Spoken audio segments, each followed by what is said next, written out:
marche, si vous êtes majeur, c'est 2 rendez-vous, soit chez un médecin, soit chez une sage-femme, des rendez-vous successifs. Le premier rendez-vous, vous allez recevoir une information. On doit vous donner à l'issue de ce rendez-vous un document, une petite plaquette sur l'IVG. Si jamais le médecin ne l'a pas ou ne veut pas vous le donner, on le trouve aussi sur Internet, heureusement sur le site ivg.gouv.fr. Et surtout, on doit vous remettre une attestation sur laquelle vous avez suivi ce rendez-vous. C'est fondamental, sinon vous ne pourrez pas avoir l'IVG. Ensuite, et il n'y a pas de délai entre les deux si vous êtes majeur, il y a un deuxième rendez-vous qui doit avoir lieu. Ce deuxième rendez-vous, il a pour objet de recueillir votre volonté de faire l'IVG et votre consentement. Je vous précise que dès le premier rendez-vous, si le médecin ou la sage-femme que vous avez vu ne pratique pas lui-même les IVG, il doit, c'est pas une option, il doit vous donner le nom d'un professionnel qui en pratique. Ensuite, une fois que vous avez eu les 2 rendez-vous, que vous avez les 2 attestations, vous pouvez vous rendre sur place pour avoir un IVG qui est remboursé, je le rappelle, par la Sécurité sociale à 100%. Alors la maître, vous avez parlé pour les jeunes filles, enfin ou les femmes majeures, pour les mineurs, ça se passe comment? Alors pour les mineurs, c'est sensiblement identique avec 2 différences fondamentales. La première différence, c'est qu'entre les 2 rendez-vous, il doit y avoir minimum 48 heures. Et la deuxième différence, c'est qu'il y a un rendez-vous psychosocial obligatoire. Pour les majeurs, c'est une option. Si vous le souhaitez, vous pouvez avoir un rendez-vous psychosocial. Mais pour les mineurs, c'est absolument obligatoire. Il faut l'accord des parents à ce moment-là? Non, justement, c'est ce que je voulais ajouter. Il ne faut absolument pas l'accord des parents. Ça n'a rien d'obligatoire. Vous pouvez y aller si vous êtes une jeune fille avec vos parents, si vous voulez. Mais si vous ne voulez pas en parler avec vos parents, rien ne vous y oblige. Même mineur, il vous suffit d'être accompagné d'une personne majeure de votre choix. Voilà.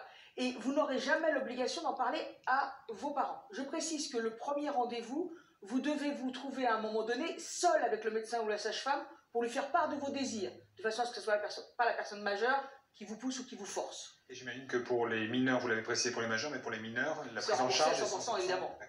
Alors, vous avez le choix. Qui fait des avortements? Les médecins ou les sages-femmes, quand il s'agit d'un avortement médicamenteux. Dans des centres spécialisés, quand il s'agit d'un avortement chirurgical, évidemment, vous avez l'adresse des établissements sur ivglesadresses.org. Alors vous avez été un petit peu trop vite.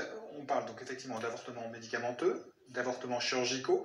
Qui décide? Est-ce que c'est la future mère, la patiente plutôt que la future mère? Alors en fait, ça dépend déjà de la semaine de grossesse où vous en êtes. Jusqu'à la 7e semaine de grossesse, les 2 sont possibles techniquement. Passé la 7e semaine de grossesse, seul l'avortement instrumental, c'est-à-dire chirurgical, peut avoir lieu. Donc là, il n'y a plus de choix à ce moment-là. Quand vous êtes avant cette semaine de grossesse, vous avez le choix. Le choix, il ne va pas se faire par quelqu'un d'autre. Il va se faire d'abord, vous en parlez avec le médecin qui va vous proposer de faire l'IVG. Vous voyez avec lui quels sont les avantages et les inconvénients. Comme pour tout acte médical, le médecin propose et vous disposez. C'est-à-dire que même quand vous êtes mineur, c'est vous qui choisissez de quelle façon vous allez être traité. Et je le répète, comme dans tout acte médical. Alors, il y a énormément de femmes qui rapportent leur histoire de médecins qui ont tenté de les dissuader. C'est légal, ça? Non seulement c'est pas légal, mais c'est un délit d'entrave. Alors je cite volontairement l'article pour une fois. Article L 2223-2 du Code de la santé publique.